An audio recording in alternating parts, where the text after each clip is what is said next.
Oui, bonjour à tous. Aujourd'hui, nous sommes le 14 mars 2022. Je reviens à la charge parce que, en fait, je tenais absolument à vous montrer, comment dire, la vidéo du gala qui a été organisé à Abidjan par Madame Dominique Ouattara. Excusez-moi que j'arrive à caler ça. Et je trouve que vraiment, nous ne sommes pas dans le même monde, hein. Et donc, c'est vraiment incroyable. Je veux dire que narguer le peuple africain comme ça, à ce point-là, et puis le peuple ivoirien en particulier, vous avez là le parterre de Martin Bouygues, vous avez Nicolas Sarkozy, vous avez aussi des, comment dire, des gens du showbiz franco-ivoiriens et tout ça. Ils sont là, ils se font plaisir. Ah, c'est à croire qu'on n'est pas dans la même planète. Moi, ça m'impressionne. Donc, je vais faire la vidéo, je vous montre et après, je fais mon commentaire comme d'habitude. Tenez. La salle du Palais des Congrès du Sofitel Hôtel Ivoire, artistiquement décorée, telle une grande fleur dont les nombreuses pétales forment un demi-cercle autour du cœur central. Cette 8e édition du dîner gala de la Fondation Children of Africa, organisée ce 11 mars 2022 après 3 années d'interruption due à l'épidémie de la Covid-19, se voulait encore plus éclatante que les précédentes et à la mesure du fervent appel du cœur adressé par la présidente fondatrice de Children of Africa, la première dame de Côte d'Ivoire, Dominique Ouattara, à ses nombreux invités. Chers amis, ce sont deux nouveaux défis auxquels nous sommes confrontés. Le premier concerne la prise en charge des femmes victimes de violences basées sur le genre. En effet, face à la recrudescence de ce phénomène et à l'insuffisance de structures d'accueil pour nos sœurs, il faut nous mobiliser pour leur permettre de bénéficier d'une structure d'accueil qui leur redonnera un goût à la vie. Ainsi, nous envisageons de construire un centre d'accueil pour femmes victimes de violences dans la ville d'Adiaké, en bordure de lagune, à 94 km d'Abidjan. Il sera bâti sur une superficie de 1,6 hectare et sa capacité d'accueil sera de 80 places. Ce centre offrira à des pensionnaires et leurs enfants toutes les commodités nécessaires à leur prise en charge holistique et à leur bien-être. Notre second défi consistera à rénover et agrandir notre case des enfants, le foyer d'accueil de Children of Africa, qui accueille depuis 24 ans tous les enfants pour leur donner de l'espoir et de l'affection, ainsi qu'une éducation de qualité à des enfants qui sont en situation difficile. Nous souhaitons augmenter la capacité d'accueil de la case des enfants à une centaine d'enfants et moderniser ses infrastructures. Pour réaliser ces deux projets, il nous faudra réunir ce soir la somme de 4 milliards de francs CFA, soit 6 millions d'euros, et je sais pouvoir compter sur votre élan de générosité. Recueillir 4 milliards de francs, soit 6 millions d'euros, en une soirée, le défi ne semblait pas impossible. À la manœuvre, la première dame de Côte d'Ivoire, Dominique Ouattara, a mis à l'épreuve son carnet d'adresses, des hommes de pouvoir, son époux, le président de la République Alassane Ouattara, le président Nicolas Sarkozy, les grands patrons d'industrie Martin Bouygues, Cyril Bolloré et une pléiade d'invités de haut rang et de diverses fortunes, autant locaux que venus d'Afrique et de tous les coins du monde. La vente des places à ce dîner gala devait permettre de récolter une belle somme, sans compter une vente aux enchères au cours de la soirée de 5 objets de grande valeur et qui a permis de recueillir la coquette somme de 485 millions de francs. Une tombola organisée également au cours de la soirée avec des lots importants dont une voiture d'une valeur de 27 500 000 francs et plusieurs voyages offerts a permis aussi de réunir beaucoup d'argent. La soirée a su joindre aussi l'agréable à l'utile. Pour le plaisir des papilles, il y avait au menu une cuisine de grands chefs et des boissons de renommée. Et pour le plaisir des yeux et des oreilles, une riche palette d'artistes de renommée.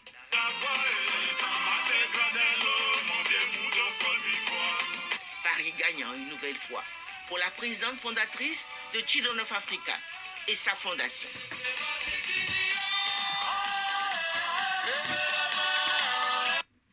Voilà, bon, alors je m'arrête là et puis je fais mon commentaire tout naturellement.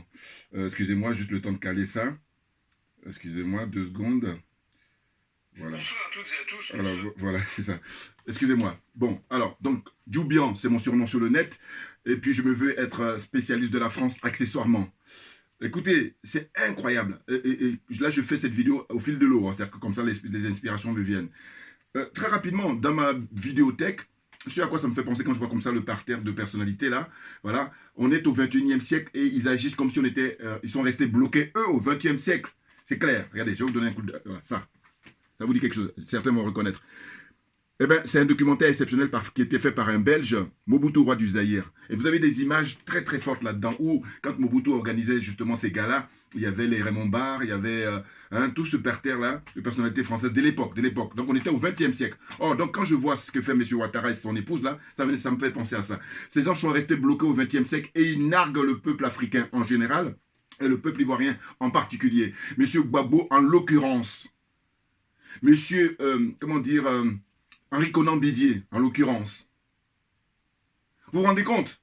C'est-à-dire que Nicolas Sarkozy, celui-là même qui est responsable, alors évidemment c'est un soldat de cette oligarchie, évidemment. Mais ce que je vais dire, c'est que le constat qu'on fait, c'est qu'il y a des Ivoiriens qui ne peuvent pas rentrer sur leur territoire, et donc en violation des articles de la Constitution ivoirienne par M. Ouattara, qui est dans un coup d'État permanent. Ça, il faut le dire. Eh bien, je nomme mon jeune frère, Charles Blé Goudé, qui est passé devant les tribunaux à la CPI et il a été, acquitté. C'est-à-dire que lavé de tout soupçon par rapport à ce tribunal international. Ce tribunal des impérialistes, ce tribunal des racistes, ce tribunal des colonialistes. Bon, et qu'est-ce qu'ils font? Eh bien, il n'a pas le droit de rentrer dans son pays. Et Nicolas Sarkozy, c'est pas la première fois qu'il va en Côte d'Ivoire. En fait, je dirais même que quelque part, quand je vois les fonds qu'ils récoltent, je me dis c'est un prétexte. En réalité, ils sont là pour nous narguer. Parce que, mais bien entendu, et de fond de son cœur, même Nicolas Sarkozy, ça ne l'intéresse pas d'aller en Côte d'Ivoire. Quand je dis ça ne l'intéresse pas, je veux dire qu'il préfère rester ici qu'on lui envoie de l'argent. À vrai dire. Mais eux, là, je me mets dans la tête de Ouattara. Là. Ah oui. Eux, ils sont contents. Non, mais c'est ça la psychologie. Mais bien entendu, envoyez les commentaires. C'est-à-dire qu'il est content en fait, d'inviter M. Ouattara, enfin, M. Sarkozy, parce que, d'abord, ça flatte son orgueil. Voilà, le problème de l'aliénation. Aliénation à fond la caisse. La corruption, évidemment, qui couronne de tout, et puis le complexe, naturellement. Vous comprenez? Donc, on est dans cette situation-là où, je vous dis, rappelez-vous, quand M. Macron était allé là-bas en Côte d'Ivoire et reçu par M. Ouattara, toujours, en décembre 2019. Mais il faut reprendre les images d'archives, vous allez voir. Parce que moi, j'ai dit, il faut toujours observer. Quand on habillait M. Macron, mais ça se voyait bien que... Mais ça ne l'intéressait pas.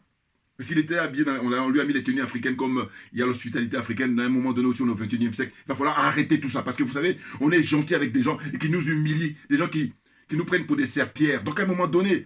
Et là, j'en reviens aux gens qui soutiennent Alassane Ouattara, aux gens qui soutiennent Patrice Talon, aux gens qui soutiennent Macky Sall, aux gens qui soutiennent Paul Biya, aux gens qui soutiennent, vous voyez, Bazoum, tous ces dirigeants dictateurs qui sont à l'origine de nos malheurs. Il faut se dire les choses. Donc, j'en reviens à ce gars-là.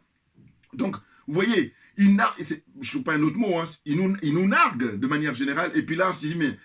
Monsieur le président Gbagbo, vous avez connu 10 ans de prison, 10 ans d'humiliation. Et ce qu'on apprend même, c'est que vous n'avez même pas encore retrouvé ce qu'on vous doit en tant qu'indemnité d'ancien président. Et puis aussi, le problème, c'est qu'on vous a mis en prison pendant 10 ans et finalement, ils n'ont rien trouvé. En fait, voilà. Donc, à partir de là, dommage et intérêt. C'est-à-dire que sinon, ça n'a pas de sens. Et donc, vous êtes dans la complaisance, servitude volontaire, évidemment, quand tu nous tiens. Servitude volontaire. C'est incroyable. Alors que là, moi, à mon petit niveau, en tant que citoyen libre, ah oui, panafricain, je donne une idée comme ça qui est très simple. Alors j'imagine que je ne suis pas le seul, mais sauf qu'à un moment donné, il va falloir s'exprimer. Ah oui, et je dis comme je me vante d'être un être humain, ben c'est ça, il y a ce minimum-là. Oh, il y en a qui disent qu'ils sont êtres humains alors que non, ce sont simplement en fait, ils ont l'apparence d'êtres humains, mais ce ne sont pas des êtres humains. Ben oui, parce qu'un être humain, il faut être jaloux de sa liberté, c'est clair, et non pas se faire domestiquer. Ah oui, on est dans cette situation-là. D'ailleurs, quand on parle de, servitude volontaire, mais c'est rien d'autre que la domestication. Se faire domestiquer. Ah oui. Donc, monsieur le président Gbagbo, je répète, vous avez la clé dans les mains. Et en plus, quand je regarde les émissions du frère Isaac Koufi, qui a du mérite d'une certaine façon, mais ce que je ne comprends pas, c'est que ça fait plusieurs fois comme ça, il fait des émissions où, en fait, il s'étonne du fait que la jeunesse ivoirienne, ils sont des gens qui s'amusent, au lieu de, faire comme au Mali, au lieu de faire comme les autres pays qui sont en train de se réveiller. Mais j'ai dit, mais écoutez, il faut que chacun de nous accepte l'énergie que nous avons. Moi, à mon petit niveau là, parce que je suis sûr qu'il voit mes vidéos, mais il faut le balancer ça. Ah ben oui, non, non, non, non. Mais pourquoi je dis ça? C'est que je dis, mais ils disent oui, comment on doit faire pour que la jeunesse sorte dans la rue, enfin machin. Je dis, mais non, mais c'est simple ce que je propose. Voilà, gratuit. Je dis, voilà. Monsieur Konan Bédié, messieurs Laurent Gbagbo, ils tiennent une conférence de presse dans les jours qui viennent. Là, parce que chacun a son paradigme. M. Ouattara, pour moi, est bloqué au XXe siècle. Maintenant, si vous voulez sortir du XXe siècle, M. Gbagbo et M. Henri Konan Bédié, voilà, il faut tenir cette conférence de presse-là. Tous les deux, vous convoquez les médias nationaux et les médias africains et les médias européens, français en particulier. Voilà. Vous leur dites, venez, on a quelque chose à vous dire. Et quand ils viennent, ils braquent leur caméra, leur spot, tout ce que vous voulez, et vous leur dites qu'écoutez, nous en avons ras-le-bol de la France-Afrique. Voilà. Je suis même en train de la faire court, parce qu'en fin de compte, voilà, impérialisme, colonialisme et France-Afrique. Voilà, ces trois-là. Vous dites ça, et puis la conférence est terminée. Vous dites merci beaucoup d'être venu, c'est terminé. Et ça suffit pour que le message soit passé auprès du peuple africain en général, du peuple ivoirien en particulier, et de la jeunesse en l'occurrence. Vous comprenez? Mais c'est nécessaire, c'est indispensable, c'est un préalable. Parce que quand on regarde les émissions de Kofi, Isaac Kofi, c'est qu'il y a des intervenants qui appellent et tout pour chercher quelle solution il faut pour que les gens se détournent de Makosso, se détournent de qui encore, hein? Cette espèce de bling-bling à l'ivoirienne, hein, voilà. Mais je dis, mais non, mais c'est simple. Mais c'est une loi naturelle. C'est une loi naturelle. C'est-à-dire qu'il faut que ces leaders-là, qui sont encore en activité, parce que jusqu'à preuve du contraire, ils n'ont pas encore annoncé officiellement qu'ils renoncent à la vie politique. Quand bien même, c'est le souhait de M. Ouattara et tous ceux qui sont avec lui. Vous comprenez? Donc, on sait très bien qu'ils sont toujours actifs. Eh bien, qu'ils fassent ce minimum-là, et que le fait qu'ils ne le fassent pas. Mais je dis, mais en fait, ce qu'ils rêvent, c'est de prendre la place de M. Ouattara pour faire comme lui. Et de dire au peuple, vous savez, nous, on va la faire mieux. On ne va pas couper la tête, mais par contre, non, je suis désolé. Ah ben oui. Non, non, avec tout ce qu'on vous a fait subir, mais le moment est venu, mais d'en découdre définitivement. Et là, vous allez rendre service à l'humanité, de manière générale, au peuple africain aussi, et en particulier au peuple ivoirien. C'est de ça dont il s'agit. C'est incroyable, des trucs aussi simples. Ils sont bloqués tous au XXe siècle. Et c'est pour ça que M. Ouattara, comme dit le frère qui intervient sur Afrique Média, il dit, mais il les a domestiqués. C'est impressionnant. J'adore sa qualification. Ah ben oui. Mais c'est très clair. Comment ça se fait avec des conseillers, tout ça qui sont diplômés, je ne sais où encore là. C'est quoi le problème? Il vous nargue comme ça, le mec il rentre quand tu veux. Là, cette dame-là, Madame Dominique Ouattara, on sait très bien qu'en fait, d'où vient l'argent qu'elle a. C'est au faux de Boigny, elle a pu, par son intelligence, là aussi il faut le noter, hein. Bon, tout est relatif, mais en tous les cas, il y a tellement de femmes au monde, je veux dire que si elle a réussi, c'est que voilà, il faut lui reconnaître ce mérite-là. Mais c'est à nous maintenant, on est au 21e siècle, de prendre conscience de tout ça et de dire quoi? Elle a pris l'argent du faux Boigny, donc c'est l'argent des Ivoiriens. Ah, on est d'accord, c'est l'argent des Ivoiriens et personne d'autre. Vous comprenez? Non, parce que quand on était môme, on n'avait pas encore le recul qu'on a aujourd'hui. Donc on a compris, mais pourquoi on perd du temps? J'ai pas le temps, Assimi Goïta. Ah oui. Non, mais c'est impressionnant. Comme ça, narguer le peuple. Alors que, il y a quoi? Les événements 2010, hein? On a tué au moins 30 000 Ivoiriens, au moins, et sans compter ceux qui se sont expatriés, ceux qui sont partis en exil, et qui y sont encore. Et tout ça, on est là, on compose. Rien n'est arrangé. Ils gagnent du temps. Et puis, je suis sûr que, pareil, dans la tête de Ouattara et de comment on appelle M. Gbagbo, c'est de dire que on verra, dans le sens où, quand on va arriver en 2023, allez, ça y est, c'est reparti encore pour qu'on tue des innocents. Je ne vois rien d'autre. Expliquez-moi, hein? Ah oui, moi, c'est gros comme ça, je vois venir les prochaines échéances. Et bien entendu, parce que M. Ouattara, il ne lâchera jamais. Mais il y a des signes quand même. Les signes, c'est quoi? C'est que, pourquoi Charles Blé Goudé, à partir du moment où on dit qu'il n'y a plus de charge contre lui, mais qu'on le laisse rentrer? Donc, on refuse de le dédommager. À la limite, ça, c'est une chose. Mais au moins qu'on le laisse rentrer, on dit non, tu ne rentres pas. Et puis là, on gagne du temps, des procédés dilatoires. C'est-à-dire qu'on gagne du temps par tous les moyens. Que son dossier en étude. Excusez-moi, quelle est la durée moyenne de, comment on appelle ça, quand on dépose pour obtenir un passeport? Voilà, allons vérifier. Donc on va se rendre compte qu'il a dépassé largement les délais, mais c'est fait exprès parce que c'est profondément politique. Vous comprenez? Donc là, moi, quand je vois des images comme ça, je dis, mais non, mais on nargue les Ivoiriens et puis il y a des gens qui sont comment dire, prêts demain si le peuple descend, par contre, il n'en peut plus. Et puis ils vont venir maintenant porter leur costume ou endosser les gros trucs pour venir dire oui, c'est nous qui allons occuper les postes. C'est ça qui me tue, moi. Parce que je dis, mais écoutez, faites ce minimum-là. Hein, et en plus, vous le demandez ça, mais c'est normal, parce que c'est votre rôle. Ah bah oui, on ne demande pas à n'importe qui. Hein. C'est vous qui occupez des postes, c'est vous qui voulez occuper des postes. Donc à un moment donné, ces minimums-là, vous ne pouvez même pas les assurer, parce que ils se torturent l'esprit dans les intervenants là, dans l'émission de Kofi. Hein. Isaac Kofi, sur sa chaîne là. Bon, moi je salue en tout cas le mérite qu'il a, mais en tous les cas, ce que je dénonce, c'est le fait que je dis, mais écoutez, prenons à gauche et à droite hein, des idées qui sont bonnes à les frères et sœurs, panafricains par exemple.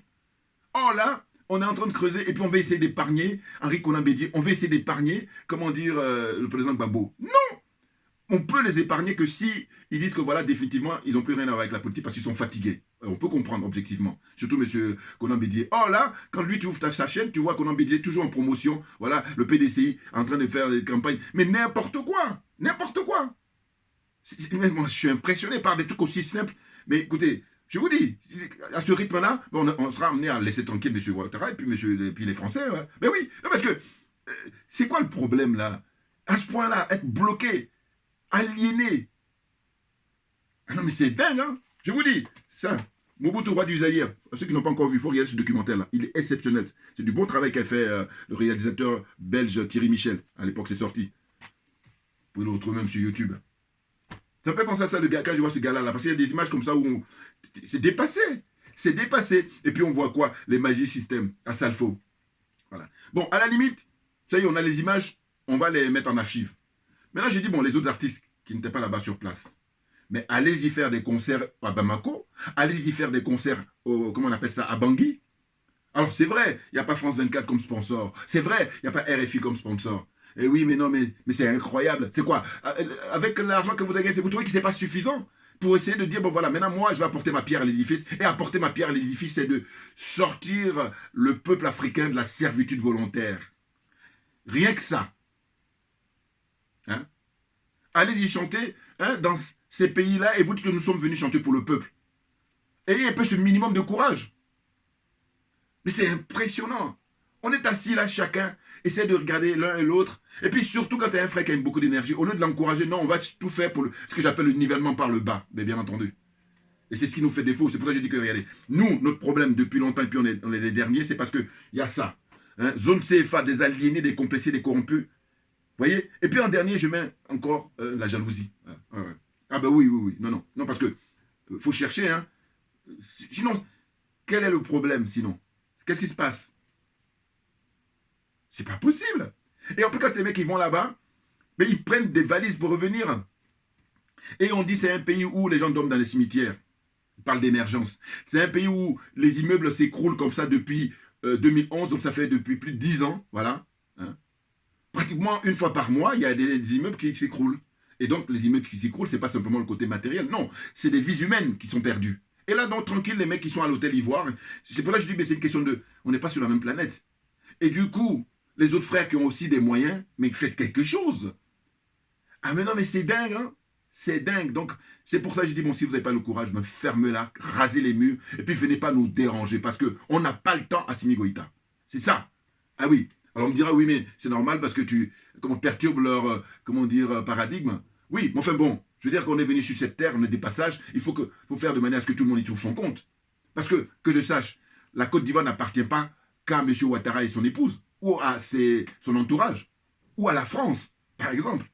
Et même quand on dit la France, on voit ici le sort qui est réservé aux gilets jaunes, hein, aux pauvres Français, le Français lambda, le Français ordinaire, mais qui lui aussi est dans la complaisance. Alors que non, il faut se réveiller, je suis désolé. Ah oui, parce qu'on a l'heure des réseaux sociaux, on a l'heure d'Internet, donc il n'y a plus d'excuses. Les choses sont claires, il n'y a plus d'excuses. Non, acceptez-le, dites que nous n'avons pas tous les mêmes énergies, et donc moi je n'aurai pas la force de monter au créneau, donc j'ai un frère, j'ai un cousin, j'ai un ami qui monte, eh bien je vais l'aider. Voilà. L'aider c'est quoi? Il faut l'aider avec le cœur. Ah bah oui, non, c'est très important. C'est pas juste la bouche, non, avec le cœur. Parce que quand c'est avec le cœur, mais je veux dire, il y a des forces qui sont avancées pour donner de l'énergie et pour tenir, comment on appelle, la résistance. Mais c'est clair. Regarde ça. À faire croire qu'il y a besoin d'argent, alors qu'on a de l'argent. Il y a juste à supprimer le franc CFA. le système du franc CFA. Il y a juste à dire aux militaires français, écoutez, c'est terminé, pliez bagages, hein, comme a pu faire le Mali, vous allez rentrer chez vous. On va se débrouiller nous-mêmes, on est assez grand maintenant. Qu'est-ce que c'est que ce processus-là où, en fait, quelqu'un, quand tu nais, tu es un bébé, après tu deviens, comment dire, en grandissant, hein, adolescent, puis hein, tu t'affranchis, tu vas te prendre en charge. Oh là, l'oligarchie française, comme je le rappelle souvent, ça fait longtemps que je ne l'ai pas dit ça, ils sont négrophobes, ils n'aiment pas les noirs. Alors j'attends que quelqu'un me dise, parce que jusqu'à présent, personne, ben oui, c'est ça, hein, allez-y. J'ai dit quoi? J'ai dit, quand ils nous observent, quand ils nous voient, dans leur salon, quand ils sont entre eux, le négro, il est bon que, quand ils sont gentils, il les considère comme un, comment on appelle, j'appelle ça handicapé lourd. Et quand tu es un handicapé lourd, tu as besoin d'assistance. Donc eux, ils vont jouer ce rôle-là. Ça, c'est au mieux. Mais au pire, ils nous considèrent comme des esclaves jusqu'à la fin de nos jours. Que quelqu'un me dise le contraire. Bouya, on est bon. Ah oui, ah oui. Non, concours d'honnêteté intellectuelle. Honnêteté, tout simplement. Et il y a des gens, comme les Guillaume Soro, qui sont soutenus par Franklin Nyamsi, qui fait le voyage au Mali. Mais quand il fait le voyage au Mali, s'il disait qu'il a pris ses distances avec Guillaume Soro, moi je le soutiens, tout de suite. Mais ce n'est pas le cas. En fait, quand il va là-bas, c'est en connivence avec Guillaume Soro pour essayer de négocier de nouvelles stratégies, comment on va faire pour qu'il puisse s'éclipser. Alors que je dis, mais Guillaume Soro, il a épuisé ses cartouches, au sens figuré comme au sens propre. Que par conséquent, le meilleur service qu'il puisse rendre au peuple africain en général, et le peuple ivoirien en particulier, mais il faudrait qu'il nous dise tout. Et il peut le dire. Il y a des gens là qui sont dans une espèce de facilité. Ils veulent faire passer ça en perte de profit. En disant que lui s'est déjà excusé. Mais de quoi? Mais qu'il aille devant un tribunal. Parce que le président, comment on appelle ça, Laurent Gbagbo est parti devant le tribunal. Charles Bégoudé est parti devant le tribunal. Mais qu'il lui il ne fait même pas ce minimum là. Premier point. Deuxième point, combien de villes, combien de villages, combien de communes il a parcouru en Côte d'Ivoire pour aller s'excuser auprès des Ivoiriens et de leur dire tout. Combien? Deuxième point. Troisième point, je dis qu'il sorte un bouquin, un livre, comme il a pu se vanter à l'époque pour dire qu'il était rebelle, et bien là il sort un livre maintenant, hein, il va se faire aider par son intellectuel, là, son conseiller, son griot, hein, Niamsi, et vous avez écrit noir sur blanc de nous démonter toute la France-Afrique. Hein, qu'est-ce qui s'est passé? Pourquoi on en arrive là? Pourquoi il y a des Ivoiriens qui meurent? Hein, des milliers d'Ivoiriens. 30 000, pour moi c'est le minimum, pas 3 000. Hein, par paresse intellectuelle ou même par, hein, j'appelle ça, c'est le complexe. On reprend les dépêches de presse, les dépêches de France 24 ou de RFI, et puis on va paresse intellectuelle, puis même corruption morale. Oui, c'est de ça dont il s'agit. Donc je dis, Guillaume Soro, vous pouvez nous libérer. Quand je dis vous, c'est Niamsi et toi là. Arrêtez de... Non mais attendez, je dis premier Gaou n'est pas Gaou. Là pour le coup, je reprends leurs chansons là, à Salfo là, qui sont là. C'est quand on dit nègre de maison, on est en plein. Vous l'êtes. Quel risque vous prenez? Et je dis que le nègre de maison s'oppose à celui, le négro qui prend des risques. Eh oui, les choses sont claires pour moi. J'ai déjà fait la démonstration en apportant la réponse à l'époque à Claude Dissiard, qui ne voulait pas qu'on dise ça. Je lui ai balancé l'extrait du film avec Samuel L. Jackson, parce que je dis, ce film de Tarantino, mais il a bien campé le rôle de nègre de maison, donc on ne la ramène pas. Et je vous dis encore une fois, c'est les moyens, mais on fait ce qu'on peut, parce qu'on est dans la vérité, on lâche rien. Hein. Au lieu de passer son temps à jouer les nouveaux chiens de garde, pour la lecture, je vous conseille ça. Voilà, vous voyez, un jeune Français qui avait écrit ça à l'époque, Paul Nizan. Voilà, les chiens de garde, voilà, assurer la protection pour la France-Afrique. Voilà. Puis je remonte encore ça, c'est ça. Mobutu, roi du Zaïre, on va dire que maintenant, monsieur Alassane Dramane Ouattara, roi de la Côte d'Ivoire, voilà, au service de la France. Merci pour votre attention, et puis à très bientôt. Merci bien.